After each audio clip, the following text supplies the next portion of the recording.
Hey, what's going on, my beautiful people? This is Certified Life and Relationship Coach, Coach Court. In today's video, I'm going to give you guys 5 ways that I'm healing my anxious attachment styles. If you guys if you're not familiar with the channel, you don't know much about, attachment theory. If this is your first time coming here and learning about the channel, please feel free to subscribe, like this feed, share this feed. And I'm going to give you guys just what I'm doing to currently heal my attachment style. But I'm also going to give you guys a little bit more time to get in here. If you can hear me, give me a thumbs up. If you are here from YouTube, thank you for being here. If you're not here from YouTube, if you're here from Facebook, do me a favor, bounce over to YouTube so you can trigger the analytics and let them know that I'm live right now and that my content is something that you find enjoyable and something that you find useful. So if you're not on YouTube, bounce over to YouTube if you're coming from Facebook. That's a thank you, a big thank you and thumbs up that you can give for me for giving this free content and trying to help each other heal, because that's what we're doing. This isn't just about me. This is about the community. It's about you guys. It's about everyone becoming the best version of themselves. And that's all I really care about, to be honest. So I have five ways that I'm doing this currently, because it's a journey. It's not something that's going to just happen all of a sudden. Like you're going to wake up and be like, oh, what do you know? I'm healed. No, it's really a journey. It's a path that you're going to be taking. So there's something that I'm doing and I'm very mindful about. And a lot of it is mindfulness, is being very aware of your triggers, being aware of things that will get you back into that unhealthy state of mind. And essentially that scarcity mindset, that abandonment of that one person that you're dealing with, or, just kind of reliving out those past traumas that you've had in the past.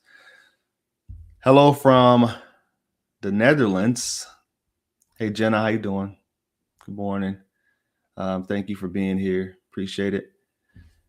Like I said, if you guys aren't here, if you haven't liked the feed yet, please feel free to do that also, because that's another thing that'll help me out. If you guys like the feed, I have my list here, so just want to make sure you guys are aware. So if I'm kind of all over the place, I'm probably bouncing back and forth to my list and what I am trying to, how I'm trying to steer my thoughts. All right, so let's get to it. All right, we have a few people in here. Thank you. I know it's a Tuesday. It's probably not the greatest time to go live. It's 10:20 here in the States, Central anyway. But I figured, this has been a while since I went live, and this is something that you can always come back and watch on the replay. If you guys haven't subscribed, please subscribe to the channel, like it, and share the feed. So, if someone else is struggling with anxious attachment style, I really feel like this channel is a great place for that, to be able to help each other, support each other. All right, so the very first one I have here, and this isn't anything new, is journaling. One reason that I like journaling is because it helps keep me mindful. It helps keeps me remembering exactly where I was at and where I could potentially go back to. So if you're journaling and you're getting those thoughts out on paper, I think it's really powerful.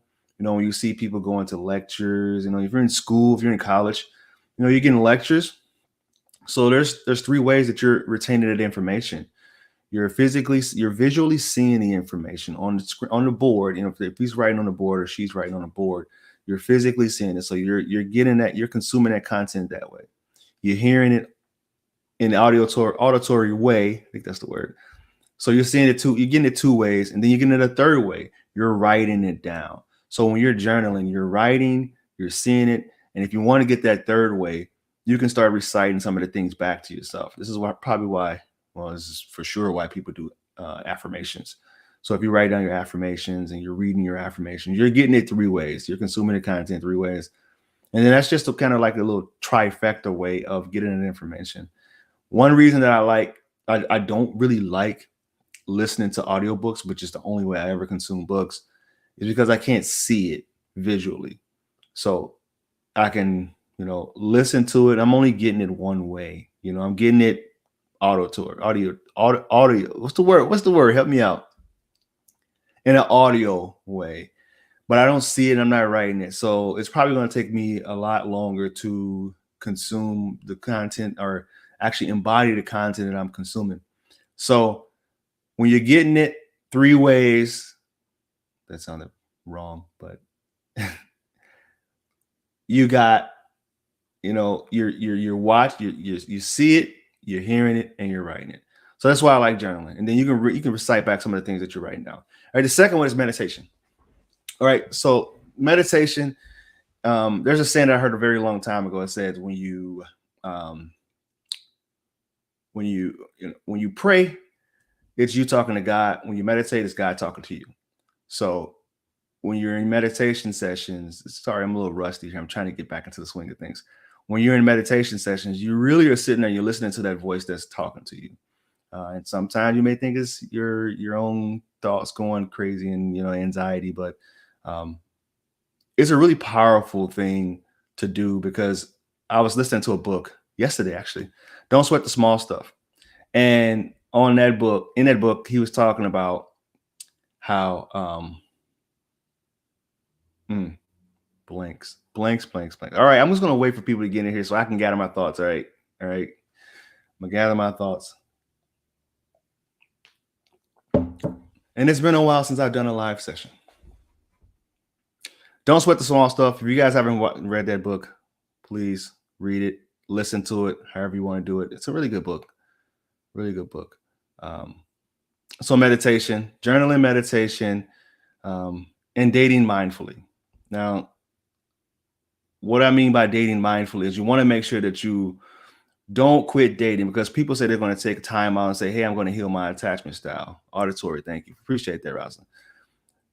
I want to heal my attachment style, but what you're doing is you're actually avoiding. You're not really getting practice. You need to practice. What you don't practice, you won't be good at.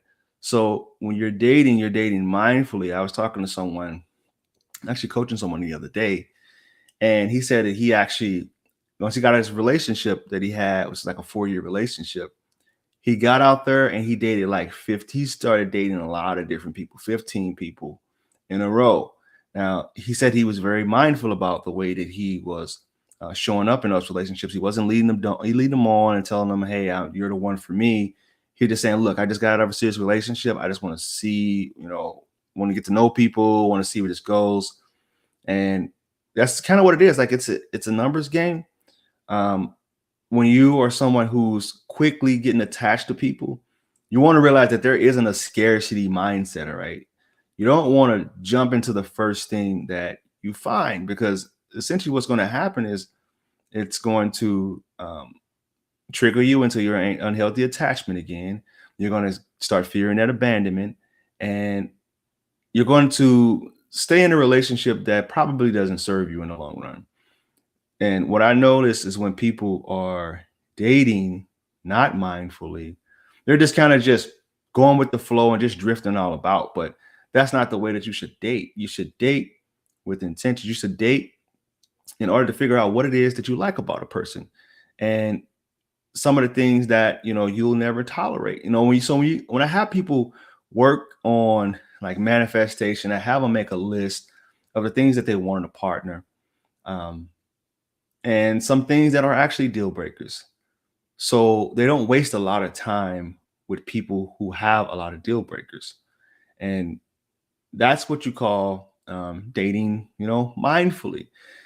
If you're an anxious attacher, I've learned that, we have the tendency to stick with something way past the expiration date. We may have seen the red flags and the issues a long time ago, within the first 3 months. If you guys are familiar with the channel, I have a video here that talks about the first 3 months in a relationship, and this is something that Steve Harvey actually introduced, which is the 90-day rule.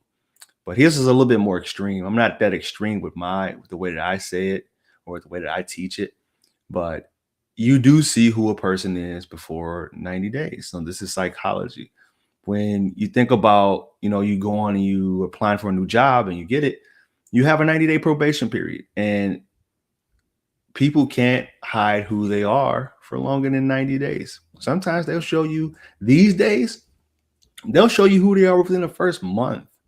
So you have to date in a way that you're okay with letting people go, right away. I don't care if they check a lot of your boxes that you have on your list. You have to say, all right, is this something that I see myself sticking with for a long time? And this is like age too. If you're young, if you're in the 20s, there's a lot of people who stick in relationships longer than they should. But as you get older, you get in your 30s, you don't really have time for that anymore. And I feel that in your 20s, that's the healthy way to go about it. You want to date where you can just figure out who is who, what's what, and how you can find what really serves you and what doesn't serve you. And I know that relationships, there's a quote from one of my favorite coaches. He says, you go to relationships to give. And if you're going to relationships only to get something in return, it's just horse trading. And that's kind of what it is when it comes to anxious attachers too. Anxious attachers tend to be very manipulative in the way that they're in relationships. They say things and they do things only to get something in return. So it's important that you guys don't do that. So date mindful. All right. The next one is realizing my worth. Now, this is something that I teach my clients and I help them understand, their value and what they bring to the relationship world or the dating world, because a lot of times it's people that have lower self-esteem. Now, that's usually something that happens subconsciously. It's not something that people are very aware of. I mean, when they are, that's when changes happen quicker, when they are able to bring that subconscious wound or that subconscious limiting belief to the conscious mind. They're able to change it because now they know why they do the things that they do. Because a lot of people don't know what they do, why they do what they do. They just kind of just wander around aimlessly and wonder, why in the world does this keep happening to me? But once you realize that this is something that's part of your subconscious programming and you're able to pull that to the forefront, then you're able to heal and you're able to show up a lot better and know your worth. If you know that you have this to bring to the table as far as a wife or as a husband, you won't settle. You won't settle for something that's not going to serve you. You won't settle for the people who don't value your time and the people who is showing up in a toxic and unhealthy way. So know your worth. The last one is living in purpose. Now, I used to hear this all the time, and I used to think it was like woo-woo. Like, what do you mean live in purpose? Like, this is kind of, all right, what does that even mean? People pray every single day to God about what is my purpose? Why am I here? What is my reasoning for even existing? So when you say, all right, live in purpose, what does that mean? What does live in purpose mean? For me, what I learned was when I made the biggest leap in healing my anxious attachment is when I found my coaching niche, when I found what I was meant to be and what I was meant to what I was put on this earth for. So after I figured that out, and after I figured out that, all right, my time is valuable, I'm a valuable person, I know what I know about relationships, I know what I have to bring to the table in relationships, that's when I realized that if I just stuck to what God is calling me to do, someone's going to find me and I'm going to find someone else. That person is going to align and join me in my journey. There it is. Woo-woo. All right. It's woo-woo stuff. All right. So journaling, meditation, dating, mindful, realizing my worth and living in purpose. I'll go ahead and do a quick review here. If you guys haven't, if you just joined me, if you didn't hear what I was saying, if you want to watch this on a replay, I appreciate it. I'm going to keep this short today. Like I said, I'm trying to get back in the swing of things. I've been doing a lot of coaching lately, and I don't know if you guys are familiar just with like how coaching sessions go and just how exhausting it can be sometimes. I had someone write on my Facebook page, which I thought was hilarious. He said, get a real job. And I was like, man, if you realize just how draining these coaching sessions can be, especially when you're actually a coach that you're present with the person and you're very mindful about where they're at I'm trauma informed, so I understand that there's certain things that I can say that will re-traumatize that person. So it's kind of like avoiding landmines. And this is one thing I like about Stephen Speaks. Like, he's very mindful about the things that he say. Like, he's very um, present with the person. So, you know, at first I was wondering, like, why is it that he does that? This is years ago when I found him. And then once I started coaching, I was like, oh, now I get it. Because you don't want to skew a person down an avenue and thinking, but also you want to understand that when you have these people that are coming to you, they're very fragile and they're in a state that is some of the one of the most vulnerable states in their lives. So I try to be very mindful about that. So back to the topic. Sorry, I digress. Journaling. Journaling is important because you get those things out on paper and you get to see some of the ways that you're thinking. Like, I go back and I look at my journal and I think about where I was back when I started my journey, and when I was in some of the most difficult states of my life. I started to think about the things that I was saying to myself and the things that I was doing wasn't really helping. I thought I was healed. I had so many like epiphany moments that weren't actually epiphany moments. It's just like little mini breakthroughs, but I can never stick to it. I can never stick to the path that I was going down. But one thing that helped with that also was meditation. And if you guys aren't familiar with who I follow the most, which is a lot of the personal development people, but Dr. Wayne Dyer is one of them, and he introduced me to the book or the belief system of Taoism, Tao Te Ching, which is learning how to let go, the art of letting go. Great. It's probably some of the most impactful information I've ever learned. If anything, it's probably something that's really saved my life as far as like mental health, physical health, and all that. Like being able to just physically let go of something that doesn't serve. So living in that middle ground, living in the present moment, like Eckhart Tolle, The Power of Now, the Book of the Power of Now. He teaches that in that also. It's being present and being able to let go and understanding that at some point, things are going to die. Things are going to fade away. Things are going to change.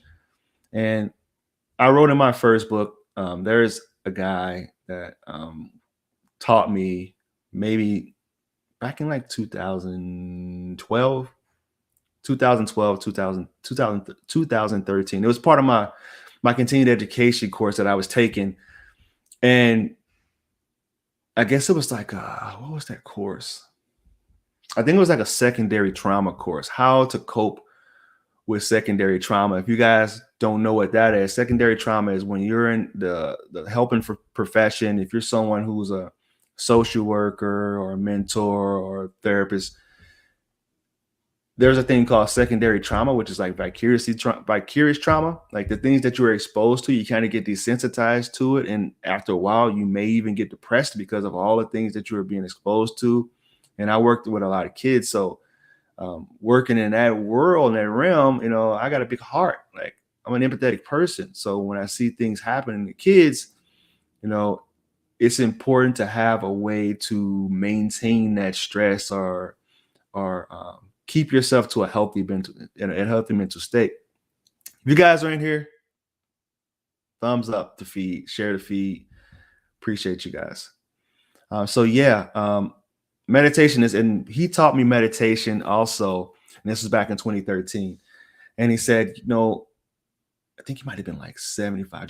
He was a well-traveled man. Like, he taught in hospitals, Washington University, WashU here in the States is in St. Louis. Actually, it's one of the most prestigious hospitals, like, I guess, clinician colleges, I believe. Comment down below if you guys are familiar with Wash State. What is Wash State? I think it's Washington University. Yeah, Washington University. What is it? Like I said, I'm drawing a blank here. And, this is another way to be able to engage in the community too. So Washington University, he's taught there, and he was just a very brilliant guy. And he was telling me about ways to maintain, which is meditation, go for walks in nature, and just realize that everything dies and everything changes. It's how you deal with those changes just going to determine what type of person you are, how you respond, how you show up when it's all said and done. There was a guy I was listening to on a Lewis House podcast, um, and oh man, he's a good coach too, ex-military, and he was saying that he practiced every single day for the day that someone that he loves is going to pass away. So his mom, for example, Lewis asked him, he said, "How would you respond if a person was to, pass away in your family right now? How would you handle that?" He said, "I practice that every single day." And it's just basically the art of letting go, realizing that we're only here for a short time on earth, and we're gonna dissipate. Like we're gonna all expire. Our own mortality is something that we try to ignore every day, but when you understand that we're all mortal and this is just a vessel and we're gonna eventually pass, then the things that you do and the people that you hold on to while you're here will drastically change. This is why in Zen community they say that they practice dying every single day, which is just being here and understanding that this time will pass. I'm very grateful for it, and this is some of the things that I've learned through meditation is to be able to just sit and just be. Another thing that they said in the Don't Sweat the Small Stuff is that we should be called humans doing, not humans being, because we rarely be. We're often doing, trying to figure out the next thing to do, but never just being. Like the feed if you guys are in here. Appreciate it. We're never just doing. We're always being. We're always doing, never just being. So humans being, which is pretty funny. Dating mindful. Don't say that I'm going to take some time off and heal my attachment style, because guess what? That's not something that can really happen if you're not actually in the field and doing it. You can't say that I want to be the best basketball player and never touch a basketball.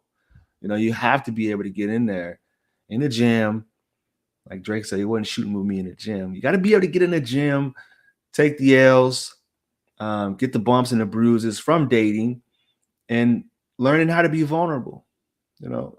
Exposing yourself to losses and not taking it as a loss, like take it as a learning experience. There's two ways of seeing things. You can see things as, I just failed that one time, or I am a failure, but you shouldn't see it that way. And as someone who's divorced, like I don't see myself as a failure. I see this a relationship that didn't work out, but it's not a failure. Like it's just something that just didn't work out.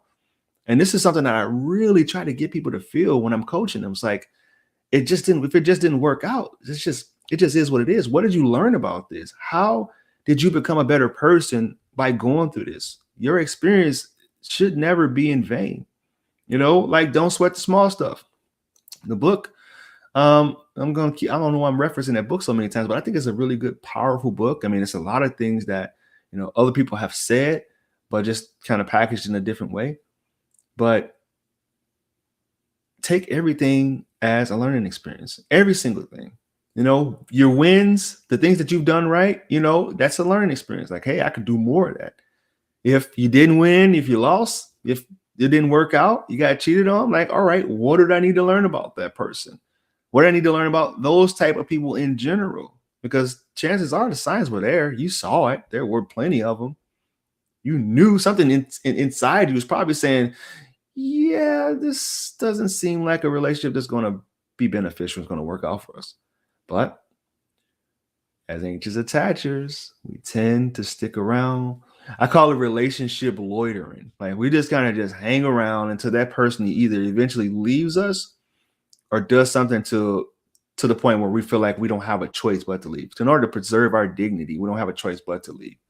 So relationship loitering. Don't be a relationship loiterer.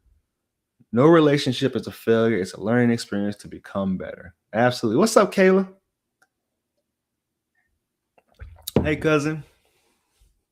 All right. I'm sorry about this. I'm sorry I've taken so long to get to you guys. Like I said, I'm just trying to get back in flow here, in flow state. If you guys haven't read that book, Mihai Csikszentmihalyi, I think that's how you say his name. Flow. The next one is I'm going over these again. Realizing my worth. Now that's something that if you were okay, so when I was younger, man, I grew up in a community that did a lot of bullying. And as a young kid with a developing mind, yeah, understanding how the rest of the world work, when you're bullied, um, I think if some part of you gets broken and you become very fearful about the way that you show up in the world. You try to be invisible. You try to like Lil Wayne said, he treads soft so he don't make the ground mad. Well, he didn't say it quite like that, but you try to tread softly. And what that does is it severely diminishes your worth and what you feel like you're worth. And once you get older and you realize that kids are just kids, they're gonna say and do things that, you know, is very impulsive and very emotionally charged. But you don't really understand that when you're a kid. You just see it as like, all right, what is it that's wrong with me that makes these people continue to want to treat me this way? Or even in your family, like you're confused. It's like, why are they doing this to me? Why? I need to just be quiet, hush up, sit in the back. So this is when you see a lot of those kids sitting in the back of the classroom. It's probably because they didn't want to be bullied and they didn't want to feel like they they were an easy target. So when you meet people and you find people, women and guys that accept you for who they are, who you are, and show up in a way that makes you feel valuable, you're gonna be very reluctant to lose that person. There's actually I talk about this all the time. Tony Robbins, The Six Human Needs. And the way that he broke it down, he said that human beings have six human needs. And anything that's going to meet at least three of those needs, you'll become addicted to. So I forgot what they're called, but if you guys are familiar with that, comment in the chat. If you're familiar with Tony Robbins' Six Human Needs, it's pretty interesting because it does make a lot of sense.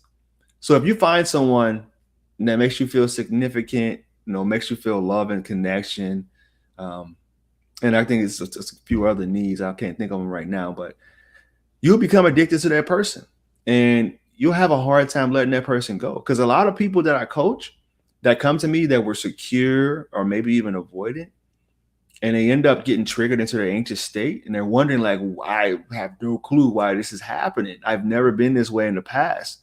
It's like, well, this person probably was meeting more of your needs, or it could have been like a trauma bond, or it could have been that one person that comes along. Because hey, welcome to the membership, Kate. Appreciate you. You don't attach to people very easily, right? And if you do, it's probably someone that's an anxious attachment. So what's actually happening is you're not actually attaching to them. It's like a what would you call it? Like an unhealthy bond. It's infatuation, it's obsession maybe, but it's not actual attachment. Because at the same time, when you're latching on to that person, you have that little voice in the back of your head saying, no, this person has this going on, that. But we understand that you don't want to be abandoned, so we're going to let you stick around for a while. We're going to let you relationship loiter until you get your heart broken. And I see this so many times where people say, I was going to actually break up with him first. I was going to break up with her first. And I couldn't do it because, the connection was effortless. They were giving me some affection and some love. I mean, maybe not a lot, but it was to the point where I felt like, wow, I don't have to get out there. And okay, that's what I was going to say.